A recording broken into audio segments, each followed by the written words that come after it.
উন্নত চিকিৎসার জন্য রাতে যুক্তরাজ্য যাচ্ছেন বেগম খালেদা জিয়া। কাতার আমিরের পাঠানো এয়ার অ্যাম্বুলেন্স ঢাকায় ভর্তি হবেন লন্ডন ক্লিনিকে।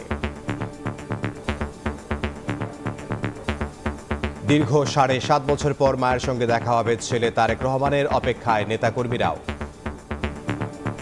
ফেসিবাদের পতনের পরে পতমণি লন্ডনে আসছেন, অতি আনন্দের সহিত আমরা ওয়েট করছি এবং কখন আমাদের নেত্রী আসবে। বেগম খালেদা জিয়াকে যেভাবে অন্যায়ভাবে কারান্তরণ করে রেখেছিল, এটার উত্তর বাংলাদেশের মানুষ এটা দিয়ে দিয়েছে। দেখছিলেন প্রধান শিরোনাম। দুপুরের সময় সঙ্গে আছে আমি ইমদাদুল হক। এবার অন্যান্য শীর্ষ সংবাদ। বৈষম্য বিরোধী আন্দোলনে আহতদের পুলিশের বিভিন্ন ইউনিটে কাজে লাগানোর চেষ্টা চলছে, জানালেন স্বরাষ্ট্র উপদেষ্টা। সিআইডিকে দ্রুত মানি লন্ডারিং প্রতিবেদন দেওয়ার নির্দেশ। প্রায় 1 মাস জেল খেটে ভারত থেকে ফিরলেন 78 জেলে সহ 90 বাংলাদেশি প্রিয়জনকে কাছে পেয়ে আবেগ আপ্লুত স্বজনরা। 95 ভারতীয়কেও মুক্তি দিল বাংলাদেশ।